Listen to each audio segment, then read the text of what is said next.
सतगुरुदेव की जय। सर्वसंगत से प्रार्थना है, सत्संग प्रारंभ हो रहा है। कृपया सत्संग स्थल पर शांतिपूर्वक विराजमान होकर के श्रद्धा से सत्संग सुने। परमेश्वर की प्यारी आत्माओं से पुनर्निवेदन है, सत्संग प्रारंभ हो रहा है। कृपया सत्संग स्थल पर शांतिपूर्वक विराजमान होकर के श्रद्धा से सत्संग सुने। सत सही।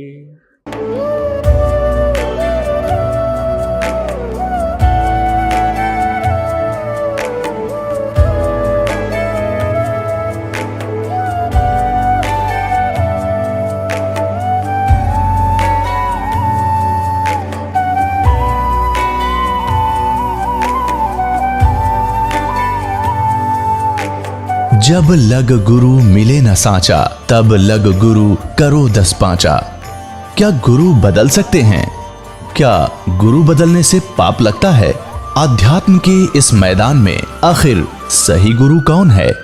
गीता जी में वर्णित तत्वदर्शी संत कौन है? इन सभी प्रश्नों के उत्तर जानने के लिए अवश्य सुनिए जगत गुरु तत्वदर्शी संत रामपाल जी महाराज के मंगल प्रवचन।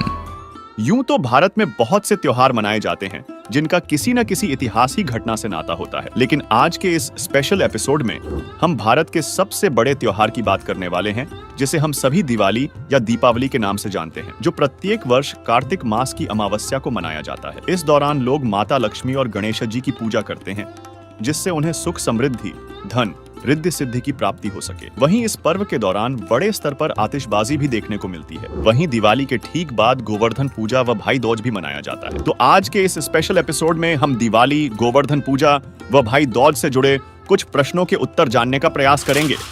सवाल नंबर 1, दीपावली का त्योहार क्यों मनाया जाता है? सब त्योहार किसी धार्मिक कथा से संबंध रखते हैं। उन्हीं में से एक त्योहार है दिवाली, जिसकी धार्मिक कथा त्रेता युग में जन्मे श्री राम से जुड़ती है। हम सभी जानते हैं कि नारद जी के श्राप के कारण श्री विष्णु जी का जन्म त्रेता युग में श्री रामचंद्र के रूप में अयोध्या के राजा दशरथ के यहाँ माता कौशल्या से हुआ, जिसका प्रमाण गीता प्रेस गोरखपुर से प्रकाशित श्री शिव महापुराण प्रथम खंड पूर्वार्ध के रुद्र संहिता सृष्टि खंड अध्याय 4 के श्लोक 15 से 17 में भी है, जिसमें नारद जी कहते हैं, हे विष्णु, तुमने स्त्री के लिए मुझे व्याकुल किया है। तुम इसी तरह सबको मोह में डालते रहते हो। यह कपटपूर्ण कार्य करते हुए तुमने जिस स्वरूप से मुझे संयुक्त किया था, उसी स्वरूप से हे हरे तुम मनुष्य हो जाओ, और स्त्री के लिए दूसरों को दुख देने वाले तुम भी स्त्री के वियोग का दुख भोगो। तुमने जिन वानरों के समान मेरा मुंह बनाया था, वे ही उस समय तुम्हारे सहायक हो। तुम दूसरों को स्त्री विरह का दुख देने वाले हो, अतः स्वयं भी तुम्हें स्त्री के वियोग का दुख प्राप्त हो, और अज्ञान से मोहित मनुष्यों के समान तुम्हारी स्थिति हो।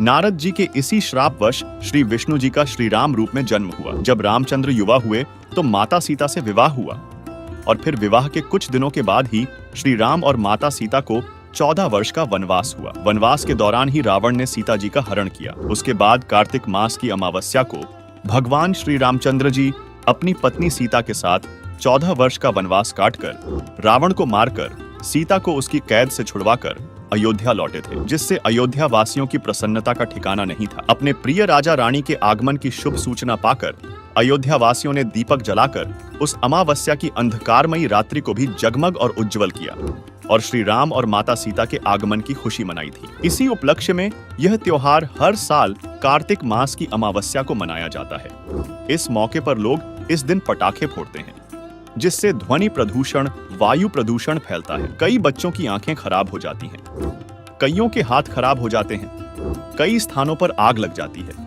ऐसी कई दुर्घटनाएं दीपावली के दिन भी देखने को मिलती हैं, जबकि हमें प्रतिदिन दोनों समय शुद्ध देशी घी का दीपक जालना चाहिए, जिससे हवन यज्ञ होता है, जिसका प्रमाण ऋग्वेद मंडल 9 सूक्त 86 मंत्र 10 है, जिसमें लिखा है कि भिन्न भिन्न स्थानों सतलोक, अलखलोक, अगमलोक तथा अकह लोक में निवास करने वाला प्रिय परमपिता परमेश्वर सर्व आत्माओं व देव रूप आत्माओं का उत्पत्ति करने वाला है। उससे सर्व सुख प्राप्ति के लिए ज्योति यज्ञ का अनुष्ठान करें, जो पवित्र विधि है, अर्थात आत्मा को शुद्ध करता है, जिस कारण से साधक को परमेश्वर इस लोक तथा परलोक के परम शांति रूप, पूर्ण मोक्ष तथा इंद्रियों के आनंद रूप पूर्ण मोक्ष रूपी अनमोल रत्न प्रदान करता है। यह शास्त्रों के अनुसार वास्तव में दिवाली है।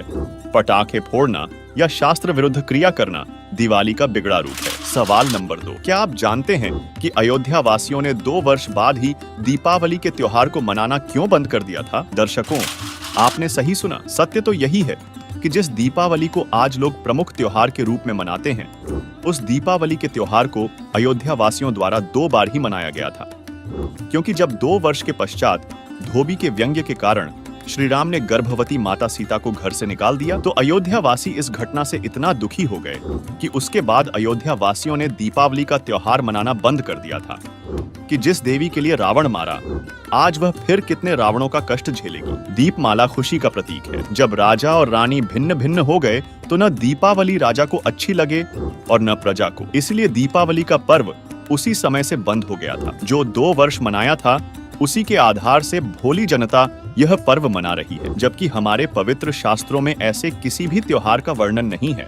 और फिर भी ऐसे मनमाने त्योहार लोग मनाते हैं जिससे लोगों को कोई लाभ नहीं हो सकता, क्योंकि और गीता अध्याय नंबर 16 के श्लोक नंबर 23 में कहा कि शास्त्र विधि को त्याग कर जो मनमाना आचरण करते हैं, देखिएगा गीता अध्याय नंबर 16 के श्लोक नंबर 23 में दिखाते हैं आपको, 23 और 24 में।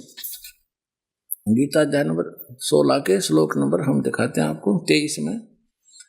जो पुरुष शास्त्र विधि को त्याग कर अपनी इच्छा से मनमाना आचरण करता है, वह न सिद्धि को प्राप्त होता है, न परम गति को, और न सुख को ही। अब 24 में बताया कि इससे तेरे लिए, छोड़ में जाएगा 24वां श्लोक, इससे तेरे लिए कर्तव्य की अवस्था में कौन से कर्म करने चाहिए भक्ति के, कौन से ना करने चाहिए, शास्त्र ही प्रमाण है। ऐसा जानकर तू शास्त्र विधि से नियत कर्म करने योग्य है, यानी शास्त्रों में जो वर्णन है वही साधना कर, अन्य करेगा तो कोई लाभ नहीं होगा, यूजलेस। इसी विषय में अब सुनिए संत रामपाल जी महाराज का सत्संग। एक जैसे त्योहार आते हैं, कोई बात हुई, वो व्यर्थ के खर्चे, ये त्योहार मनाते हैं दिवाली का, दीपावली, ये किस लिए मनाते हैं कि भगवान श्री राम सीता जी को लेकर घर लौटे थे। और फिर चलो पहले तो देसी घी के दीप जलाए जाते थे, हवन हो जाता था, वो भी बढ़िया बात थी, लेकिन एक दिन हवन कर देने से बात नहीं बनती। अपना रोज लगावे घी की दीप है, रोज हवन करे वो। और जब सीता जी को घर से निकाला, फिर भी मनाओ तुम उसने, फिर भी दिवाली मना रहे हो। सीता तो घर से निकाल दी गई थी जिसके आने की खुशी में, और वो दीप जलाए गए थे, और फिर वह निकाल दी करते। वो तो दुखी हुई, वहाँ जंगल में टाइम पास करा बेचारी ने सह परिवार। और श्री राम घर पे परिवार उसका जंगल में, चाहे राजा के कुछ भी बना रहो, एक छोटे से नगर का राजा, अयोध्या का राजा था, चाहे राष्ट्रपति बने जाए पूरी पृथ्वी का, जिसका परिवार कहीं रहा कहीं वो जीव सुखी हो सकता है, और फिर भी दिवाली मनावें और दीप जलावें। तो इस तरह की जो क्रियाएं हैं ये परंपरा है, सूझबूझ का कार्य नहीं है। फिर बम छोड़ते हैं त्योहार के दिन, तरह कितना प्रदूषण फैलाते हैं, आग लग जाती है। तो यह परंपरा बनाई तो बच्चे आकर्षित हुए, इसको समाप्त करेंगे धीरे धीरे। और क्या की खुशी, एक भगत कह रहा था, बोला जी नाम लेने के बाद ज्ञान हुआ हमें, और पहली बार त्योहार मनाया हमने अपना। हमने 10 वर्ष हो गए ना दिवाली मना ली, ना तीज त्योहार मनाए, और ना होली मनाई। कारण क्या रहा कि हमारा परिवार है, 5-6 भाई हैं, मेरे दादा है, उसमें किसी का कोई मृत्यु हो जाती है, कभी हमारे घर में हो जाती है। पिछली बार मेरी बहन विधवा होगी, सारा 1 साल तो फिर मनाना ही नहीं कुछ भी, 1 वर्ष पूरा नहीं हुआ इतना दूसरी घटना घट लेती है। और 10 वर्ष हो गया हमने कोई त्योहार मना के नहीं देखा। फिर कहाँ गई वो दीपावली? और परमात्मा कहते हैं इसे गंदे लोक में, जैसे नानक साहब जी से कहा था कि आप यहाँ खुशी नज़र नहीं आते, मायूस बने रहते हो। तब नानक साहब जी ने कहा था, ना जाने काल की कर डारे, किसी भी ढल जा पासावे, अर्जी नाते सरते मौत खुड़क दी, उन्होंने केड़ा हंसावे। सवाल नंबर 3, दीपावली के दौरान सुख समृद्धि और रिद्धि सिद्धि की प्राप्ति के लिए माता लक्ष्मी और गणेश जी की पूजा की जाती है। तो क्या इससे भी कोई लाभ नहीं होता? दर्शकों, हम सभी जानते हैं कि माता लक्ष्मी भगवान विष्णु की पत्नी हैं, जो त्रेता युग में माता सीता और रामचंद्र जी के रूप में जन्मे थे, तथा गणेश जी भगवान शिव और माता पार्वती के पुत्र हैं। और ये हमें कितना लाभ दे सकते हैं, यह हमें श्रीमद्देवी भागवत के 3 स्कंध अध्याय 4 से 5 से मालूम चलता है, जिसमें श्री विष्णु जी और भगवान शंकर अपनी माता दुर्गा की स्तुति करते हुए क्या कहते हैं, देखिए। श्रीमद् देवी भागवत 3 स्कंद।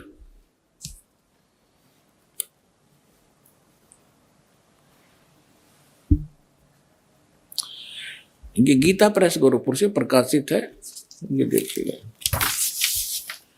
इसके ये सचित्र मोटा टाइप, केवल हिंदी, संपादक हनुमान प्रसाद पोदार, चिमनलाल गोस्वामी। और ये यहां से प्रकाशित है, मुद्रित और प्रकाशित। ये गीता प्रेस गोरखपुर से है। गीता भवन कार्यालय कोलकाता का संस्थान, गीता प्रेस गोरखपुर।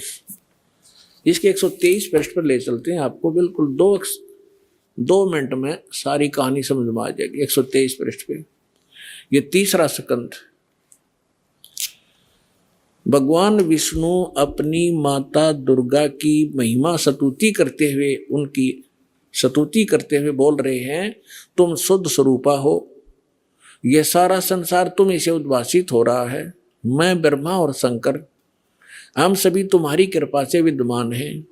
हमारा आविर्भाव माने जन्म, तिरोभाव माने मृत्यु। हमारा तो जन्म और मृत्यु हुआ करता है, केवल तुम ही नित्य हो, जगत जननी हो, प्रकृति और सनातनी देवी हो। ये प्रकृति शब्द याद रखना कि दुर्गा को प्रकृति भी कहते हैं।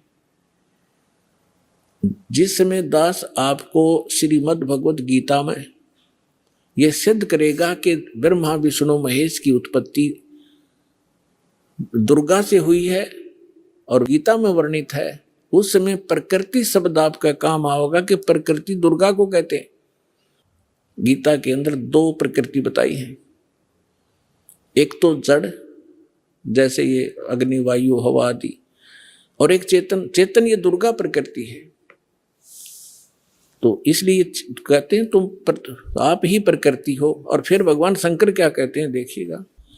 भगवान शंकर बोले, देवी यदि महाभाग विष्णु तुम्ही से प्रकट हुए हैं, उनके बाद उत्पन्न होने वाले ब्रह्मा भी तुम्हारे बालक हुए, फिर मैं तमोगुणी लीला करने वाला,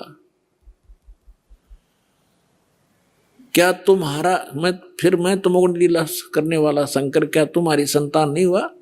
अर्थात मुझे भी उत्पन्न करने वाली तुम ही हो शिवे। संपूर्ण संसार की सृष्टि करने में तुम बड़ी चतुर हो। इस संसार की सृष्टि, स्थिति और संहार में तुम्हारे गुण सदा समर्थ हैं। उन्हीं तीनों गुणों से उत्पन्न हम ब्रह्मा विष्णु एवं शंकर नियमानुसार कार्य में तत्पर रहते हैं। अपनात्माओं, इस पवित्र पुराण के चंद पंक्तियों ने 4-5 कंसेप्ट क्लियर कर दिए। नंबर 1, ब्रह्मा विष्णु महेश की जन्म मृत्यु होती है, ये अविनाशी नहीं है। दूसरा ये कर दिया कि दुर्गा प्रकृति को कहते हैं। तीसरा ये हो गया कि प्रकृति दुर्गा इनकी माँ है। और चौथा ये हो गया कि रजगुण ब्रह्मा है, सतगुण विष्णु, तमगुण शिव जी। और 5वां ये हो गया कि ये भगवान केवल वर्क डन दे सकते हैं, जैसा जिसका कर्म है इसमें ये कोई परिवर्तन नहीं कर सकते। ये इससे सिद्ध हो गया। अब देखिए, कबीर परमेश्वर ने 600 वर्ष पूर्व अपने प्रिय शिष्य धर्मदास जी को बताया था कि ब्रह्मा विष्णु शिव जी की माता दुर्गा है और इनका पिता ज्योति निरंजन काल ब्रह्म है। देखिए, कबीर सागर बोध सागर खंड अध्याय ज्ञान बोध के पृष्ठ 21 से 22 में अंकित ये वाणी, धर्मदास यह जग बौराना, कोई न जाने पद निर्वाणा, यही कारण मैं कथा पसारा, जगत से कहियो राम न्यारा, यही ज्ञान जग जीव सुनाओ, सब जीवों का भरम नशाओ, अब मैं तुमसे कहूं चिताई, त्रयदेव न की उत्पत्ति भाई। कुछ संक्षेप कहो गुहराई, सब संशय तुम्हारे मिट जाई। मां अष्टंगी पिता निरंजन, वे जम दारुण वंशन अंजन। पहले कीन्ह निरंजन राई, पीछे से माया उपजाई। माया रूप देख अति शोभा, देव निरंजन तन मन लोभा। धर्मराय को हिकमत कीन्हा, नख रेखा से भग कर लीन्हा। धर्मराय किन्हा भोग विलासा, माया को रही तब आसा। 3 पुत्र अष्टंगी जाए, ब्रह्मा विष्णु शिव नाम धराए। 3 देव विस्तार चलाए, इनमें यह जग धोखा खाए। पुरुष गम्य कैसे को पावे, काल निरंजन जग भरमावे। 3 लोक अपने सुध दीन्हा, सुन्न निरंजन बासा लीन्हा। अलख निरंजन सुन्न ठिकाना, ब्रह्मा विष्णु शिव भेद न जाना। 3 देव सो उनको धावें, निरंजन कावे पार ना पावे। अलख निरंजन बड़ा बटपारा, 3 लोक जीव कीन्ह आहारा। ब्रह्मा विष्णु शिव नहीं बचाए, सकल खाए पूर्ण धूर उड़ाए। तिनके सुत हैं तीनों देवा, आंधर जीव करत हैं सेवा। तीनों देव और अवतारा, ताको भजे सकल संसारा। तीनों गुण का यह विस्तारा, धर्मदास में कहो पुकारा। गुण तीनों की भक्ति में भूल परो संसार। कहे कबीर निज नाम बिन कैसे उतरें पार। वहीं इसी विषय में संत गरीबदास जी ने अमर ग्रंथ अध्याय आदि रमैणी में बताया है कि माया मूल रूप एक छाजा, मोहि लिए जिन्हु धर्म राजा। धर्म का मन चंचल चित्त धार्या, मन माया का रूप बिचारा। चंचल चेरी चपल चिरागा, या के पर से सरबस जागा। धर्मराय किया मन का भागी, विषय वासना संग से जागी। आदि पुरुष अदली अनुरागी, धर्मराय दिया दिल से त्यागी। धर्मराय के चले विमाना, मानसरोवर आए प्राणा। मानसरोवर रहन न पाए, दरय कबीरा था न लाए। बंकनाल की विषमी बाटी, तहां कबीरा रोकी घाटी। इन 5 मिली जगत बंधाना, लख 84 जीव संताना। ब्रह्मा विष्णु महेश्वर माया, धर्मराय का राज पठाया। यह खोखापुर झूठी बाजी, भिस्ती बैकुंठ दगासी साजी। कृत्रिम जीव भुलाने भाई, निज घर की तो खबरी न पाई। 1.25 लाख उपजे नित हंसा, 1 लाख विनशय नित अंसा। उपति खपति प्रलय फेरी, हर्ष शोक जौरा जमजेरी। 5 तत्व हैं प्रलय माही, सत्व गुण रजगुण तमगुण झाई। दर्शकों, इससे यह स्पष्ट हो जाता है कि जब भगवान विष्णु और भगवान शंकर जी हमारे कर्म में परिवर्तन नहीं कर सकते, यानी किस्मत से ज्यादा हमें नहीं दे सकते, तो फिर भगवान विष्णु की पत्नी माता लक्ष्मी तथा भगवान शिव के पुत्र गणेश जी की पूजा से हमें अपनी किस्मत से ज्यादा लाभ कैसे मिल सकता है।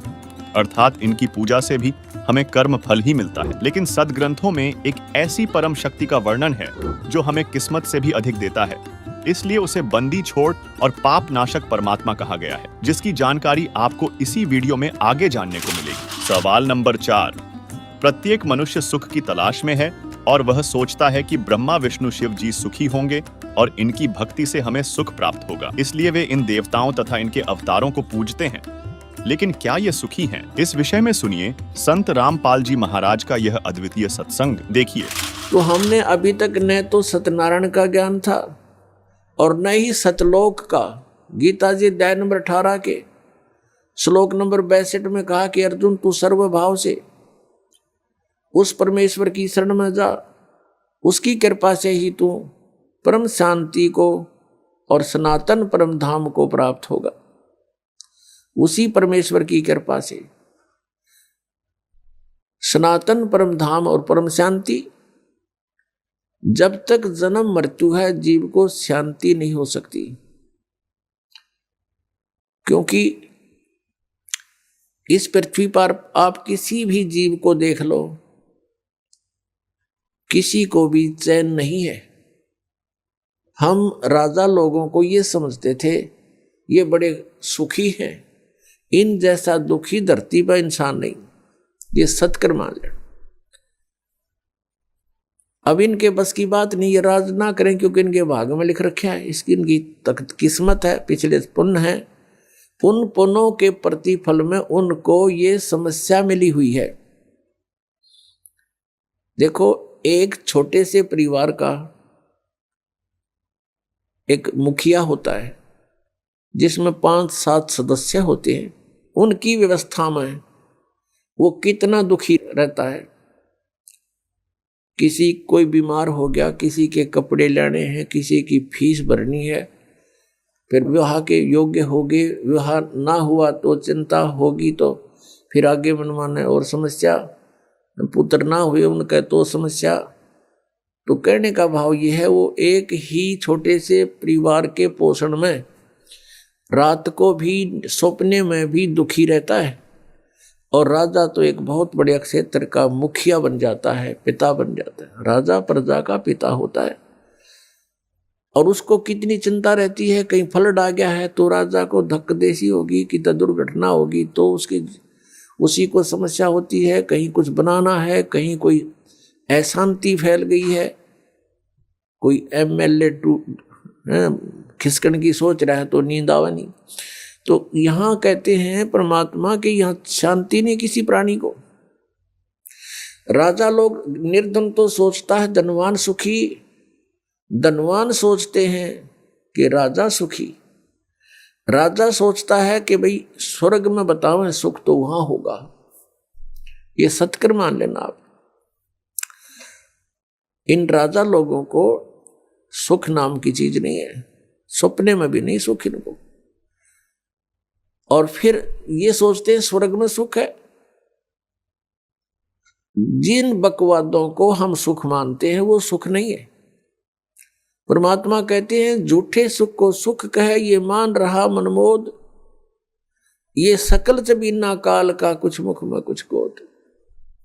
बेटा जाया खुशी हुई बहुत बजाए थाल, ये तो आना जाना लगा हुआ है जो कीड़ी का नाड़।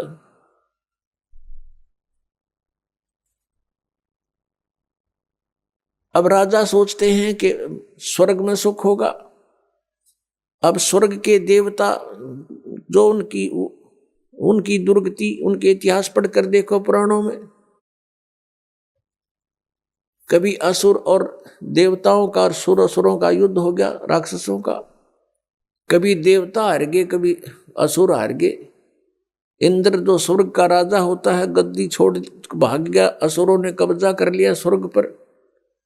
वो कहीं जंगल में भूखा प्यासा भटक रहा है, और इंद्र सोचता है कि ब्रह्मा विष्णु महेश सुखी होंगे। ये तीन लोग के एक एक विभागीय मंत्री हैं। अब ये ब्रह्मा विष्णु महेश कितने सुखी हैं। श्री विष्णु जी के अवतार श्री कृष्ण जी, श्री रामचंद्र जी, श्री रामचंद्र के रूप में राजा दशरथ के घर जन्म जब श्री विष्णु जी का हुआ, युवा हुए, युवा होते विवाह हुआ, विवाह होते ही वनवास हुआ, वनवास से सीता का हरण हुआ, यानी उसकी पत्नी का रावण उठा ले गया, और फिर रावण के साथ युद्ध हुआ।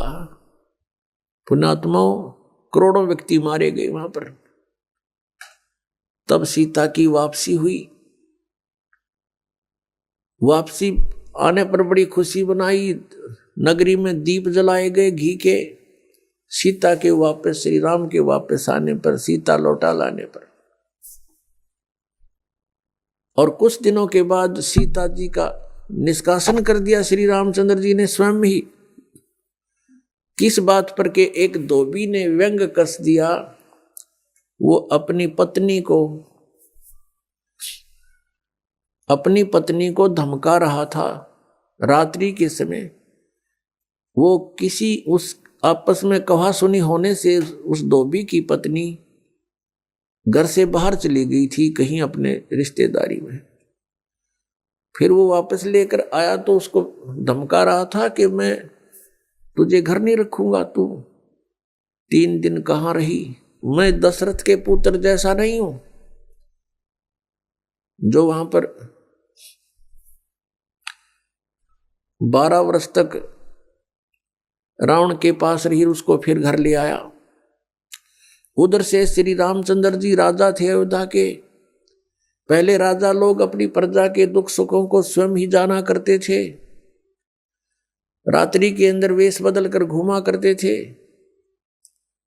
ये बात जब देखा कि किस घर में की आवाज आ रही है, वहां खड़ा होकर सुना, तब उसने सुनने को मिला कि मैं उस राजा दशरथ के पुत्र रामचंद्र जैसा नहीं हूं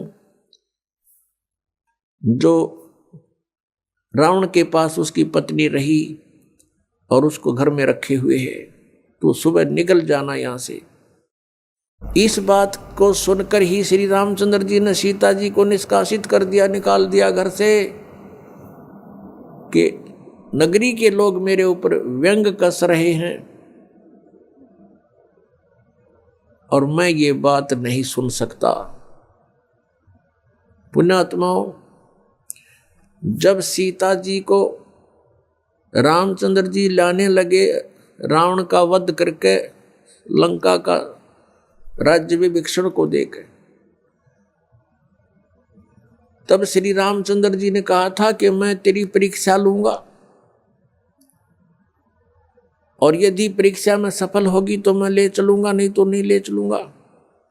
मैं तुझे अग्नि में जलाऊंगा, यदि तू अग्नि में जल गई तो समझूं तेरी कि तू कलंकित थी, तू रावण को समर्पित हो चुकी थी, और यदि अग्नि में तू नहीं जली तो मैं निष्कलंक जानूंगा, तब तुझे ले चलूंगा। ऐसा ही किया गया, सीता को अग्नि में बैठा दिया और हजारों की संख्या में दर्शक थे, सीता जी नहीं जली और सब ने कहा कि भगवान निष्कलंक है, माई निष्कलंक है, और इतनी कठोर परीक्षा लेकर के वापस अपने घर लाया था। और फिर एक व्यक्ति के कहने से श्री रामचंद्र जी ने उसको निकाल दिया, अपनी पत्नी को। तो कहाँ गई वो उसका अपना जजमेंट? तो ऐसे ये राजा के योग्य भी नहीं थे ये लोग, और हम इनको भगवान मान रहे थे। एक गर्भवती औरत को अपनी को घर से बाहर निकाल देता है, कहीं मरो कहीं जाओ, कोई बात थी यार? फिर परीक्षा लेने की क्या जरूरत थी? और क्यों इतनी दुनिया मरवाई, फिर छोड़ देता रहे, रावण के पास ही रहती हो। पुण्यात्माओं, यहाँ का राजा काल भगवान है और ये नहीं चाहता कि यहाँ के प्राणियों को परमात्मा का पता लग जाए, जिस कारण से इसने इनको भगवान सिद्ध करवा रखा था अपने नकली दूतों के माध्यम से। और फिर क्या होता है लास्ट में, श्री रामचंद्र जी ने अश्वमेघ यज्ञ घोड़ा छोड़ दिया कि पूरी पृथ्वी पर शासन प्राप्त करने के लिए, कि इस घोड़े को जो पकड़ेगा वो युद्ध करे मेरे साथ।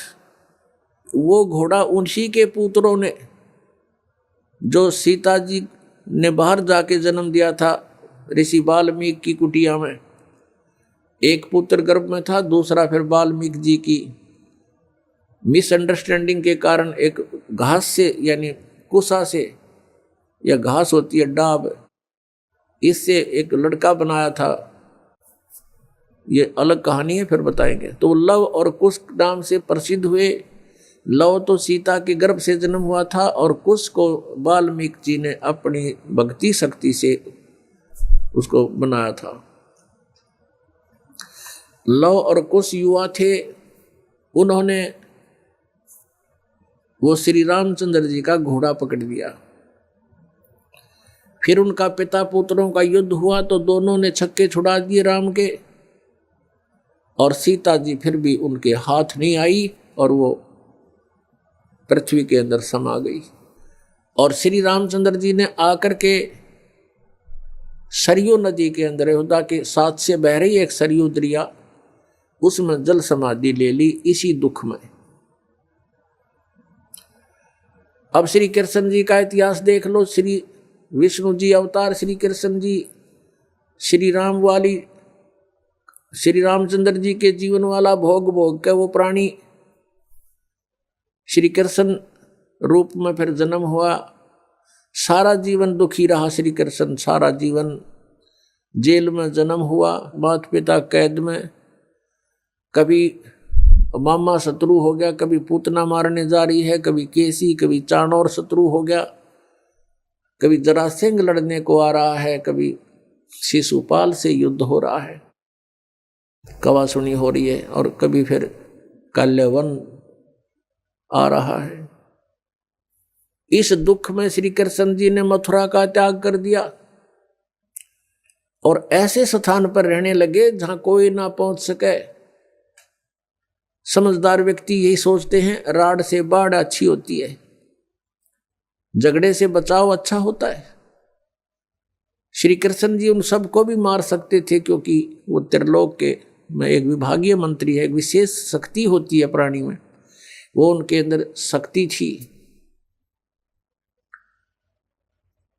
लेकिन यही सोचा था कि किस किस ने मारूं, या तो सबकी बुद्धि भ्रष्ट। तो श्री कृष्ण जी ने द्वारका बनाई।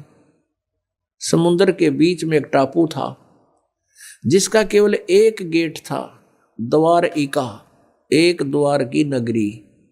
और ये सोच करके वहां यदि इतनी दूर पहले तो कोई आवेगा नहीं, ऐसे स्थान पर जा रहे हम, और वहां कोई आवेगा युद्ध करने तो हम एक ही तरफ से उसका सामना कर सकते हैं, इसलिए एक गेट था उसका, और बाकी 3 समुद्र था 3 तरफ। तो वहां श्री कृष्ण जी चले गए, अपना अधिकतर सारा ही जीवन वहां व्यतीत किया।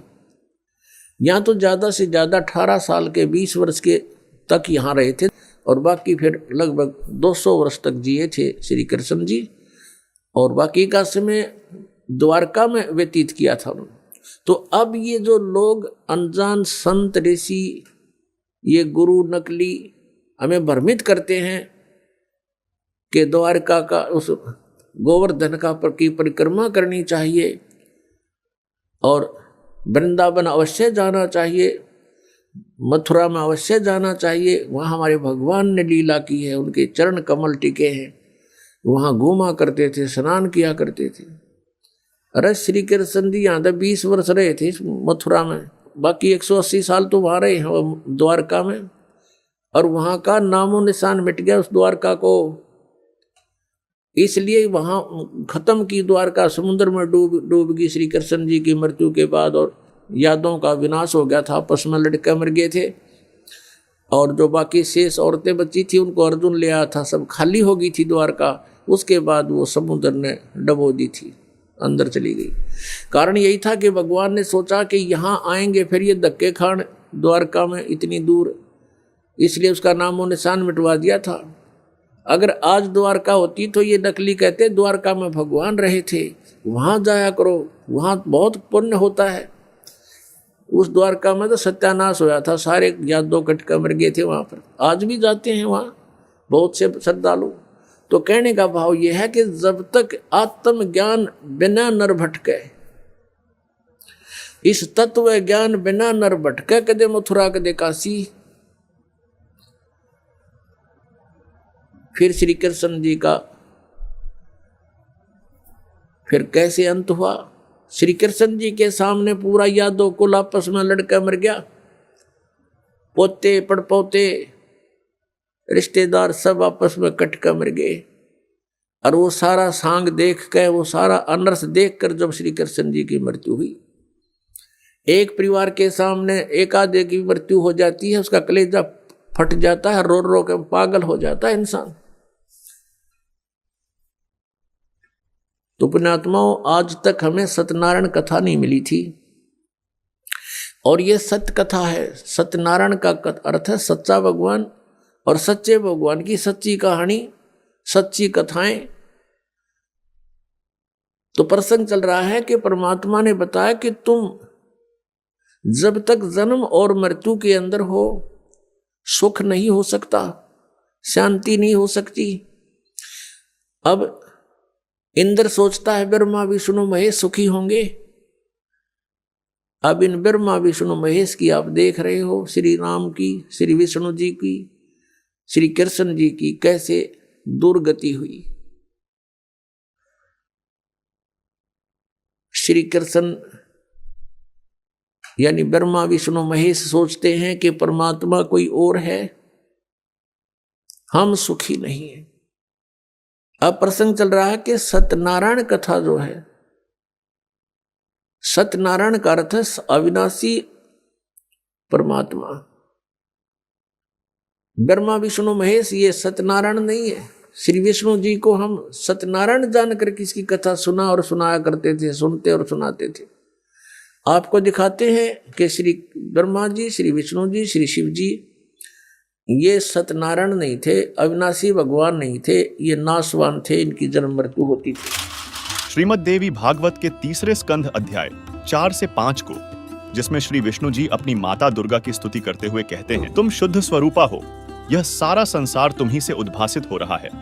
मैं विष्णु, ब्रह्मा और शंकर, हम सभी तुम्हारी कृपा से ही विद्यमान हैं। हमारा आविर्भाव अर्थात जन्म और तिरोभाव अर्थात मृत्यु हुआ करता है, अर्थात हम तीनों देव नाशवान हैं, केवल तुम ही नित्य हो, जगत जननी हो, प्रकृति देवी हो। फिर आगे श्रीमद् देवी भागवत के इसी लेख में भगवान शंकर बोले, देवी, यदि महाभाग विष्णु तुम्ही से प्रकट हुए हैं तो उनके बाद उत्पन्न होने वाले ब्रह्मा भी तुम्हारे ही बालक हुए। फिर मैं तमोगुणी लीला करने वाला शंकर क्या तुम्हारी संतान नहीं हुआ, अर्थात मुझे भी उत्पन्न करने वाली तुम ही हो। शिवे, संपूर्ण संसार की सृष्टि करने में तुम बड़ी चतुर हो। इस संसार की सृष्टि, स्थिति और संहार में तुम्हारे गुण सदा समर्थ हैं। उन्हीं तीनों गुणों से उत्पन्न हम ब्रह्मा, विष्णु एवं शंकर नियमानुसार कार्य में तत्पर रहते हैं। इससे सिद्ध होता है कि ब्रह्मा, विष्णु व शिव जी नाशवान हैं। इनकी माता दुर्गा है, ये केवल नियमानुसार कार्य कर सकते हैं, यानी किसी के जीवन में सुख है तो सुख ही प्रदान करेंगे और दुख है तो दुख ही प्रदान करेंगे,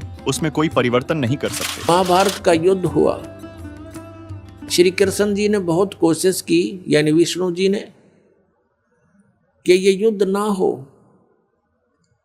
उनकी 100 प्रयत्न करने पर भी युद्ध होकर ही रहा।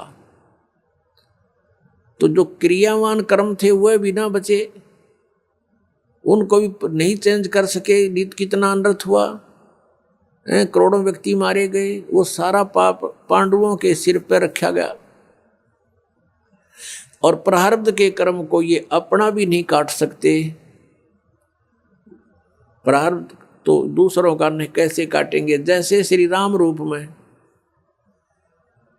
श्री रामचंद्र जी ने सुग्रीव के भाई बाली को मारा था, धोखा देकर वृक्ष की ओट लेकर तीर मारा था, उसका भी बदला देना पड़ा, वो भी कर्म दंड भोगना पड़ा। उसके प्रारब्ध में लिखा गया वो कर्म श्री कृष्ण रूप में। जो बाली वाली आत्मा थी वो तो एक शिकारी बना और श्री राम वाली आत्मा श्री कृष्ण बने। और श्री कृष्ण जी का वध विषाक्त तीर यानी जहर से बुझे हुए तीर मारकर उस एक शिकारी ने उनका वध किया। तो उनका अपना भी कर्म भोगना पड़ा उन भगवानों को, जिनकी हम गुण गाया करते थे, जिनको सर्वशक्तिमान बताया करते थे, तो वो भी सर्वशक्तिमान नहीं पाए। ये अविनाशी भी नहीं पाए, क्योंकि इनकी जन्म मृत्यु होती है। इनके पिता कौन है? इनके पिता काल रूपी ब्रह्म है। पुण्यात्माओं, सत्संग के अंदर परमात्मा की याद दिलाई जाती है, आत्मा और परमात्मा की सतिथि बताई जाती है। कौन से कर्म अच्छे हैं, कौन से बुरे हैं, ये याद दिलाई जाती है।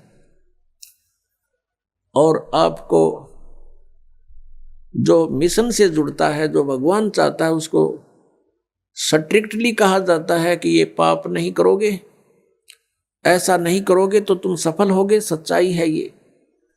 तो फिर वो आपके क्रियावान कर्म भी बदलवा दिए जाते हैं। जैसे कोई शराब पीता है, कोई चोरी करता है, कोई मिलावट करता है, कोई जारी करता है, कोई और बकवाद करता है, वो सब छुटवाई जाती है। वो क्रियावान कर्मों को भी चेंज कर दिया जाता है। प्रारब्ध के अंदर आपकी किस्मत में कोई जबरदस्त दुख है, उसको भी परमात्मा हल्का करके नाश कर देते हैं। परमेश्वर शरण में आने से आई टले बला, और जय मस्तिष्क में जय भाग्य में सूली होवा कांटे में टल जा। यदि आपके भाग्य में कहीं मृत्यु दंड लिखा हो, कहते कांटा लाग के, मनमान ने ठोकर लाग के, अंगूठा फूट के जीवन बच जा। इतना हल्का करके परमात्मा, वो कबीर परमेश्वर, आपके प्रारब्ध में लिखे हुए पाप कर्म का विनाश कर देते हैं। और संचित जो कर्म आपके वहां रखे हैं, डिपॉजिट, उसका भी नाश कर देते हैं। दर्शकों, इसी विषय में यजुर्वेद अध्याय 8 मंत्र 13 में लिखा है कि वेदों को बोलने वाला ब्रह्म कह रहा है कि हे पूर्ण ब्रह्म, आप सतभक्ति करने वाले भद्र पुरुष संत ऋषि द्वारा किए हुए पाप के क्षमा अर्थात विनाश करने वाले हो। साधारण व्यक्ति के किए हुए पाप के विनाश करने वाले हो। सत भक्ति चाहे पिता करे, उस पिता के किए हुए पाप के विनाश करने वाले हो। शास्त्र अनुकूल साधना चाहे कोई स्वयं करे, उसके अपने किए हुए पाप के विनाश करने वाले हो। और तो और आप पाप के पाप अर्थात घोर पाप के विनाश अर्थात क्षमा करने वाले हो। जो सतभक्ति करने वाला पाप चाहे शिक्षित अर्थात पंडित या अशिक्षित करे, उसके तथा सर्व सद्भक्ति स्तुति करने वालों के पाप के विनाश करने वाले हो। तथा यजुर्वेद अध्याय 5 मंत्र 32 में लिखा है, जो पूर्ण शांतिदायक है वह पाप का शत्रु अर्थात पाप विनाशक कबीर है। 2 स्थानों पर वास करता हुआ दुखदायी काल लोक में रहने वालों के कर्म बंधन का शत्रु अर्थात बंदी छोड़ रक्षा के लिए तुरंत आने वाला है, अर्थात संपूर्ण शांतिदायक, पापनाशक और कर्म बंधनों से छुड़वाने वाला यानी बंदी छोड़ परमात्मा कबीर है, जो हमारे संचित तथा क्रियावान कर्म को भी समाप्त कर देता है। सवाल नंबर 5, दीपावली के ठीक बाद मनाई जाने वाली गोवर्धन पूजा क्या है? क्या गोवर्धन पूजा शास्त्रों में वर्णित है तथा गोवर्धन पूजा करने तथा गोवर्धन पर्वत की परिक्रमा करने से क्या कोई लाभ होता है? भारत में कई त्योहार मनाए जाते हैं, उन्हीं में से एक पर्व है गोवर्धन पूजा। गोवर्धन पूजा दिवाली के अगले दिन की जाती है। गोवर्धन पूजा को प्रकृति की पूजा के साथ जोड़कर देखा जाता है। इसमें गोबर से आकृति बनाकर उसकी पूजा की जाती है। कई लोग इस दिन गाय और बैलों की पूजा करते हैं। गोवर्धन पूजा भगवान श्री कृष्ण की कृपा प्राप्त करने के उद्देश्य से की जाती है। इसी दिन श्रद्धालु ब्रज में गोवर्धन पर्वत की परिक्रमा करते हैं। दर्शकों, इस कथा से आप खूब परिचित हैं कि ब्रजवासी यानी श्री कृष्ण जी के कुल के व्यक्ति देवी देवताओं की पूजा किया करते थे। श्री कृष्ण ने एक दिन उनसे कहा कि हम देवी देवताओं की पूजा नहीं करेंगे, न देवताओं के राजा इंद्र की पूजा करेंगे, हम परमात्मा की पूजा करेंगे। जिसके बाद ब्रजवासियों ने देवताओं के राजा इंद्र की भी पूजा बंद कर दी और इसी कारण ब्रज नगरी को डुबोने के उद्देश्य से इंद्र ने प्रतिशोध लेने के लिए मूसलाधार बारिश करनी शुरू कर दी। तब श्री कृष्ण जी ने गोवर्धन पर्वत को एक हाथ की उंगली पर रख लिया तथा उसको पूरे ब्रज नगरी के ऊपर फैला दिया। सब ब्रजवासियों से कहा कि अपने पशुओं सहित पर्वत के नीचे आ जाओ। वर्षा का सारा पानी गिरिराज पर्वत ने सोख लिया। इंद्र की हार हुई और इस तरह ब्रजवासियों ने देवी देवताओं की पूजा बंद कर दी। इसके बाद श्री कृष्ण ने उस गोवर्धन पर्वत को पुनः यथास्थान पर रख दिया। अब विचार करें कि हिंदू समाज में गोवर्धन यानी गिरिराज की परिक्रमा करते हैं और पूजा देवी देवताओं की करते हैं। इससे तो भगवान विष्णु उर्फ श्री कृष्ण जी सख्त नाराज होंगे, क्योंकि हम उनके आदेश की अवहेलना कर रहे हैं। यानी आप गोवर्धन परिक्रमा व गोवर्धन पूजा करके तो भगवान श्री कृष्ण जी का अपमान करने का कार्य कर रहे हो। वहीं गोवर्धन परिक्रमा व गोवर्धन पूजा शास्त्रोक्त साधना न होने के कारण इससे लाभ तो मिलता नहीं, बल्कि परिक्रमा के समय पैरों के नीचे असंख्यों कीड़े मकोड़े जीव जंतु मरते हैं। वह पाप अवश्य लगता है, यानी उनका पाप आपके भाग्य में लिखा जाता है, क्योंकि सूक्ष्म वेद में कहा गया है, पृथ्वी ऊपर पग जो धारे, कोटि जीव एक दिन में मारे, करई आरती संजम सेवा, यो अपराध न उतरे देवा। वहीं श्री कृष्ण की कुछ लीलाओं के कारण लोग उन्हें भगवान मानते हैं, तो इसी विषय में देखिए श्री कृष्ण भक्त और कबीर पंथी संत रामपाल जी महाराज के शिष्यों के बीच हुई इस बहस को, जिसे देखने के बाद यह निर्णय हो जाएगा कि वास्तव में लीलाओं को भी देखा जाए तो जो चमत्कार श्री कृष्ण जी नहीं कर सके, वह चमत्कार कबीर परमात्मा ने किया था। देखिए अब आप कैसे सिद्ध करोगे कृष्ण बड़ा है? कृष्ण भाई बड़ा ही है, जो कि उनके प्रिय मित्र थे सुदामा जी, तो उन्होंने उनका इतना बड़ा महल खड़ा करवा दिया था, उनकी आंख फट गई थी देख कर। और जो कबीर को बार बार भगवान कर रहे हैं ना, जो इतने भगवान था तो 4 बांस गाड़ के उन्हें टाइम पास कराया, झोपड़ी चूक रही थी, बरसात आ रही थी, अपने लिए भी 2 एक कोठा बना लेते, उसमें टाइम पास होया। सही बात है भाई। ये तो भाई एक मिनट, हाँ जी, कौन जवाब देगा इसका? कबीर अगर बड़ा होता तो अपने लिए महल बना लेता, कृष्ण जी ने तो सुदामा का महल बना दिया था। देखो जी, सुदामा का महल कृष्ण जी ने बना दिया, ठीक है जी, इतनी शक्ति के भगवान तो वो हैं, हम भी मान रहे हैं कृष्ण जी भगवान हैं, पर वो 3 लोक के भगवान हैं। कुछ लीलाएं तो उनके द्वारा भी होती ही हैं। अब कबीर भगवान की लीला अगर इसके समानांतर मैं लूं तो आपने तैमूरलंग का नाम सुना है?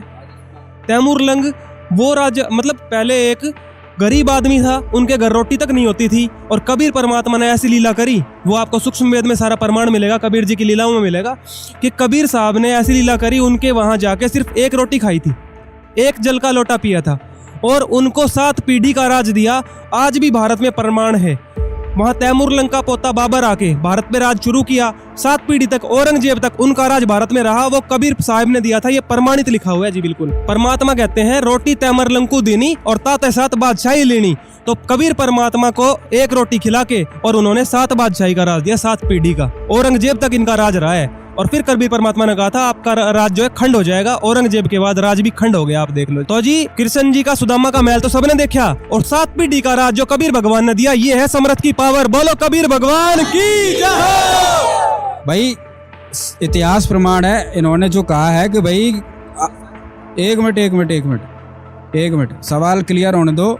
उन्होंने सिद्ध किया सुदामा का महल बनाया, तो कबीर जी ने 7 पीढ़ी का राज दिया, वो इतिहास प्रमाण है, ये बात सिद्ध हुई। अब आप दूसरी बात बताओ, कबीर कृष्ण को कैसे बड़ा बताओगे? हर बात में कबीर बड़ा हो रहा है। और भी बहुत सारी लीलाएं करी है। कुब्जा का जो है कोट ठीक कर दिया था, गोवर्धन पर्वत उठा लिया था एक उंगली से, गोवर्धन पर्वत उठा लिया था। ये कथा बहुत रोचक है। कृष्ण जी ने गोवर्धन पर्वत उठा लिया था, कबीर जी ने क्या उठाया? जी बात ऐसी है, कबीर जी की एक वाणी है कि गोवर्धन श्री कृष्ण धारो और द्रोणगिरी हनुमंत और शेष नाग सारी सृष्टि उठा रहा है, इनमें कौन भगवंत? अगर पहाड़ उठाने से भगवान सिद्ध हो जाते तो आप ये आपके ही प्रचलन में, आपके ही लोकवेद में कहते हैं कि शेष नाग के ऊपर पूरी पृथ्वी धरी है, तो इससे बढ़िया तो फिर शेष नाग भगवान है। अगर पत्थर उठाने से ही भगवान बन जाते तो शेषनाग भी भगवान है, फिर उनको क्यों नहीं मानते? हनुमान जी ने भी पहाड़ उठा लिया, उनको भी भगवान मान सकते हैं। ये भगवान के लक्षण ही नहीं है। ना वेदों में लिखा हुआ कि भगवान वो माना जाएगा जो पत्थर उठाएगा, वेदों में तो परमात्मा की महिमा ही दूसरी लिख रखी है, तो इससे कोई सिद्ध नहीं होता। सही बात है भाई, फिर तो कृष्ण से बड़ा शेषनाग भगवान हो गया, उसने तो सारी पृथ्वी उठा रखी है। बताओ भाई, अब दूसरा कोई बताओ, कृष्ण जी कैसे बड़े हैं? शेषनाग के ऊपर भी तो कृष्ण भगवान ही विराजमान है, वो भी तो उसकी है। तो वो विराजमान है तो कृष्ण फिर भी शेषनाग ही बड़ा हो गया ना। और कोई सवाल दो। देखो भाई कृष्ण पुजारी, सुनो मेरी बात, हरे कृष्णा कहने से बात नहीं बनेगी, प्रमाण देने पड़ेंगे, सामने वाले आप पे भारी पड़ रहे हैं। अब आप ये बताओ कृष्ण जी कैसे बड़े हैं? ऐसी कौन सी लीला, कुछ तो बताओ, हर चीज का प्रमाण दे रहे हैं। हाँ। बांसुरी बजाते थे, सारी गाय उधर आ जाती थी, गाय जाती थी, पशु पक्षी आ जाते थे, चिपटते थे बहुत ज्यादा, एकत्रित हो जाते थे सिर्फ एक बांसुरी की धुन से। अभी सवाल नहीं, अभी चलन दो, अभी सवाल आपके पास लेंगे आके। भैया बांसुरी की बात आ गई है, कृष्ण जी में इतनी शक्ति थी, वो बांसुरी बजाते थे, गाय हैं, गोपी ग्वाल हैं, वृंदावन में सब इकट्ठे हो जाते थे। कबीर जी ने क्या शक्ति ऐसी कोई लीला करी है जो सारे इकट्ठे हो जाते थे? बताओ जी। कबीर जी ने ऐसी लीला करी है और अनेकों बार करी है। कबीर जी के एक शिष्य हुए हैं संत मुलकदास जी। एक बार उन्होंने कहा कि गुरुजी, कृष्ण जी जब बंसी बजाते थे तो सारी गाय और गोपी ग्वाल इकट्ठे हो जाते थे, उनकी वाणी इतनी मधुर थी। तो कबीर जी ने कहा भाई हम भी बंसी बजा के दिखाएंगे। तो जब कबीर जी ने बंसी लेके और बजानी शुरू करी, तो आप तो गोपी ग्वालों की बात करते हो, सुर नर मुनि जन और देवता वो भी उस मुरली को सुनने के लिए आ गए थे। और जिस जमुना का जो दरिया बह रहा था, वो दरिया भी एक जगह शांत हो गया था। इतनी मधुर वाणी बजाई थी कबीर साहब जी ने। इसका प्रमाण संत मुलकदास जी की वाणी में है कि एक समय गुरु बंसी बजाई कालंदरी के तीर, और सुर नर मुनि जन थकत भये, वो रुक गया दरिया नीर। बंदी छोड़ सतगुरु रामदास की जय। प्रमाण है भगवान है। भैया कृष्ण के पुजारी, इन्होंने आपके कृष्ण ने बंसी बजाई, उनके कबीर जी ने भी बंसी बजाई, सारा जमुना अमना सब थम गया था। अब कोई और लीला बताओ। मोर ध्वज के बेटे का शीश कटा हुआ उन्होंने जोड़ दिया था, उनकी लीलाएं इतनी है। जेल धाम से ही श्री कृष्ण जी तो जेल धाम से ही चमत्कार करने लग गए थे। आपने कहा कि श्री कृष्ण जी ने उनका ताम्र के लड़के का शीश काट करके उनको जीवित कर दिया था, गर्दन जोड़ के। सही बात है, भगवान ये काम कर सकते हैं भाई, कटे हुए गर्दन की तो भगवान ही जोड़ सकता है। आप बताओ कोई प्रमाण हुआ? हाँ जी इधर। हाँ जी, अगर श्री कृष्ण जी भगवान थे तो अभिमन्यु का क्यों नहीं जीवित कर दिया? और इन्होंने बहुत सारी लीलाएं बताई श्री कृष्ण जी की, लेकिन जो वेदों में लीलाएं बताई गई हैं पूर्ण परमात्मा की, जैसे कुंवारी गाय से उसकी तृप्ति होती है, तो परमात्मा है जन्म, उसका जन्म मरण नहीं होता, लेकिन वो कोई भी लीला श्री कृष्ण पे फिट नहीं बैठती है। तो इससे ही प्रमाणित होता है कि कबीर भगवान है। नहीं अभी इनके ठीक है, आपकी बात सही है भाई, चलो वेदों में नहीं मिलता। इनने कहा कि भाई कृष्ण ने ताम्र ध्वज को जिंदा कर दिया गर्दन काट के। कबीर जी ने कुछ ऐसा किया? क्योंकि लोग चमत्कार को नमस्कार करती है भाई साहब। देखो जी, ये तो बहुत छोटी बात है कि एक ताम्र ध्वज जी का उन्होंने शीश जोड़ दिया। कबीर साहब जी ने ऐसे 4 लोगों को जिंदा किया हुआ है, जिसका प्रमाण कबीर सागर में मिलता है। सबसे पहले उनके जो शिष्य हुए हैं सेऊ और सम्मन। सेऊ जी उनके शिष्य हुए, उनकी नाड़ कट गई थी, कबीर साहब ने उनकी नाड़ को जोड़ के एज इट इज उनको जीवित कर दिया। दूसरा ये प्रमाण मिलता है कि एक मुर्दा बहता हुआ नदी में जा रहा था और कोई प्रकरण चल रहा था, तो एक मुसलमानों के पीर थे, शेख तकी पीर, उन्होंने कहा कि कबीर अगर तू भगवान है तो इस मुर्दे को जिंदा करके दिखा। तो कबीर साहब ने उसको ऐसे आदेश दिया, हे प्यारी आत्मा, आप जहाँ भी हो कबीर हुक्म से इस शरीर में प्रवेश करो और मेरे सामने आ जाओ। तो वो मुर्दा उठ के जिंदा होके कबीर साहब के पास आ गया। ऐसे ही शेख तकी की मरी हुई लड़की को, जो 12 दिन से कब्र में दबी हुई थी, कुछ दिनों से कब्र में दबी हुई थी, उसको वहां से कब्र से उठा के और उसको जिंदा करके अपने साथ ले लिया। ये कबीर साहब में प्रमाण मिलता है। अगर इसी से ही भगवान माने जाते हैं तो कबीर साहब तो डबल भगवान हुए, उन्होंने तो कई लोगों को जिंदा कर रखा है। भगवान की जय। दर्शकों, एक और विचारणीय विषय यह है कि आज लोगों द्वारा श्री राम और श्री कृष्ण की पूजा की जाती है, लेकिन सतयुग में किसकी पूजा करते थे? उस समय तो राम और कृष्ण नहीं थे। इसलिए श्रीमद् भगवद गीता के अध्याय 4 के श्लोक 34 में कहा गया है कि उस तत्व ज्ञान को समझ उन पूर्ण परमात्मा के वास्तविक ज्ञान व समाधान को जानने वाले संतों को भली भांति दंडवत प्रणाम करने से, उनकी सेवा करने से और कपट छोड़कर सरलता पूर्वक प्रश्न करने से वे पूर्ण ब्रह्म को तत्व से जानने वाले अर्थात तत्वदर्शी ज्ञानी महात्मा तुझे उस तत्व ज्ञान का उपदेश करेंगे। यानी हमें तत्वदर्शी संत की तलाश करनी चाहिए, जिसकी पहचान गीता अध्याय 15 श्लोक 1 में दी गई है। देखिए, ये है पंचदशो अध्याय 15वां अध्याय, मंत्र नंबर 1। ऊर्ध्व मूलम, ऊर्ध्व माने ऊपर, अधः माने नीचे को शाखा, अश्वत्थम माने पीपल का, पीपल रूपी संसार, पीपल रूपी संसार रूपी पीपल का वृक्ष समझो। प्राहु कहा जाता है अव्यम अविनाशी। ऊर्ध्व मूलम अधः शाखम अश्वत्थम प्राहु अव्यम छंदासी यस्य प्रणानी ये तम वेद स वेदवित। इसका सीधा सा अर्थ है कि ऊपर को जड़, ये संसार रूपी वृक्ष का एक चित्र जानो। ऊपर को जड़ और नीचे को शाखा वाला है, ये संसार रूपी वृक्ष है। और जो संत जड़ से लेकर, मूल से लेकर तना, मोटी डार, शाखा और पत्तों तक बता देगा, स वेदवित, वो तत्वदर्शी संत है। अभी दास ने सत्संग के प्रारंभ में कहा था, तुम साहेब तुम संत हो, तुम सतगुरु तुम हंस, गरीब दास तेरे रूप बिना और न दूजा अंश। रामानंद जी ने कहा था कि हे परमात्मा, तुम साहेब तुम भगवान हो, तुम साहेब तुम संत, और तुम सतगुरु तुम हंस हो। सतगुरु माने तत्व ज्ञान, यथार्थ ज्ञान बताने वाले भी आप ही हो। तो उस परमात्मा ने, सच्चिदानंद घन ब्रह्म ने अपनी अमृतवाणी में इन सभी सदग्रंथों का ज्ञान पहले ही बोल रखा है। सतगुरु के लक्षण कहूँ मधुरे बैन विनोदे, 4 वेद 60 शास्त्र वो कहे 18 बोधे। सतगुरु के लक्षण, सतगुरु की एक पहचान ये भी है कि सभी सदग्रंथों का ज्ञाता होता है वो।